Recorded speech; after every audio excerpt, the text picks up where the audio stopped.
कैसे हैं आप सब। आशा करती हूँ आप सब बहुत अच्छे होंगे। बच्चों, आज आपकी हिंदी की क्लास 4th का चैप्टर नंबर 15 शुरू करते हैं। आपके चैप्टर का नाम है बच्चों बिल्मा ग्लोडियन रुडोल्फ। ठीक है, इनका नाम है ये, और आज हम इनके बारे में पढ़ेंगे। ये कौन व्यक्ति हैं, ठीक है, किनकी ये बायोग्राफी है। ओके, तो बच्चों प्रस्तुत पाठ पढ़ लेते हैं एक बार। ठीक है, पाठ का सार। प्रस्तुत पाठ में बताया गया है कि व्यक्ति अपने साहस, परिश्रम, धैर्य एवं लगन से किसी कार्य को करता है तो सफलता उसके कदम चूमती है। इस पाठ में बताया गया है कि विल्मा ग्लोडियन रुडोल्फ विलक्षण प्रतिभा से संपन्न ऐसे व्यक्ति हैं जिन्होंने अपनी शारीरिक अपंगता के बावजूद जीवन के शिखर को प्राप्त किया है। तो आइए बच्चों, आज हम इनके बारे में पढ़ लेते हैं। ठीक है, बिल्मा जी के बारे में। चलिए पाठ को शुरू करते हैं बच्चों।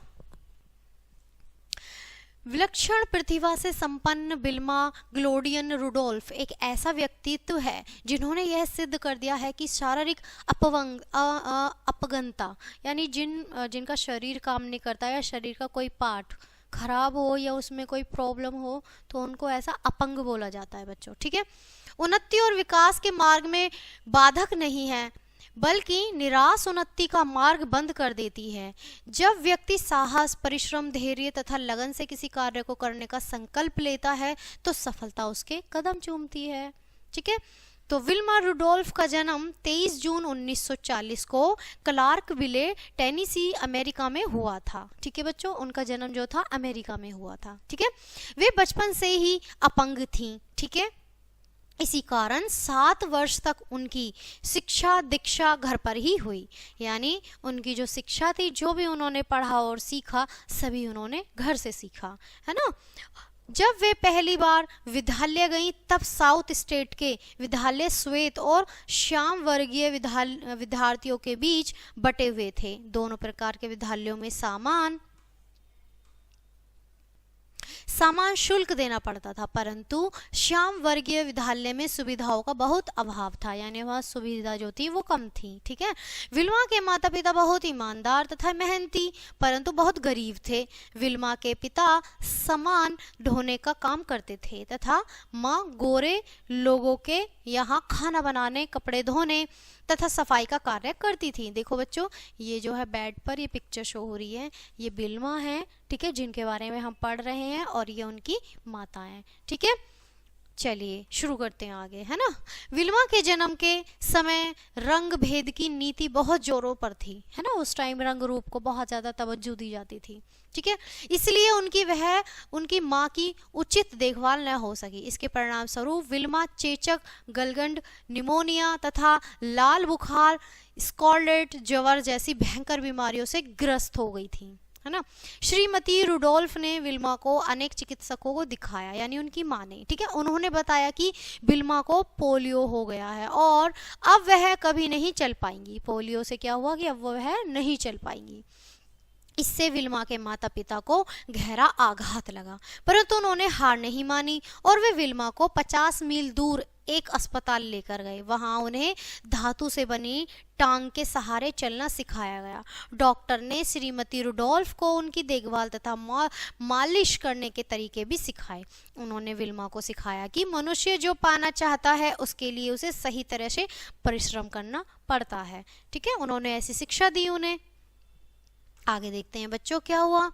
कुछ ही दिनों में विल्मा के मन में कुछ करने की लगन और सीखने की ललक पैदा होती है, चली आई, और वे 12 वर्ष की अवस्था में बैसाखियों या धातु की टांगों के बिना सामान्य रूप से चलने लगी, क्योंकि उनके मन में इच्छा जागरूक हुई कि मैं भी कुछ करना चाहती हूँ, है ना।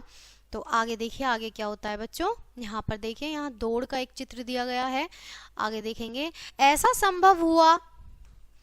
संभव हुआ श्रीमती रुडोल्फ के अथक परिश्रम और विल्मा की प्रॉब्लम चेष्टा के कारण। उसके बाद विल्मा ने कभी पीछे मुड़कर नहीं देखा। वे अपनी बहन योलांडा की तरह बास्केटबॉल की टीम में शामिल हो गईं।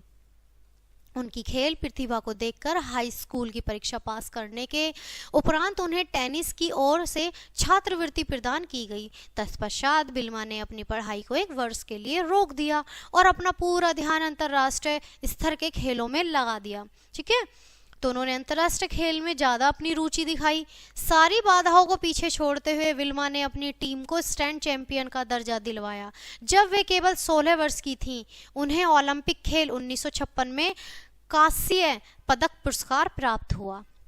उसके बाद सन 1960 में वे पहली अमेरिकन महिला बनी जिन्होंने ओलंपिक खेल में 3 स्वर्ण पदक जीते, है ना। ये अपने आप में बच्चों बहुत बड़ी बात होती है। इतना ही नहीं, उन्होंने एक समारोह आयोजित करवाया जिसमें रंग भेद के विरुद्ध लड़ने का निर्णय लिया।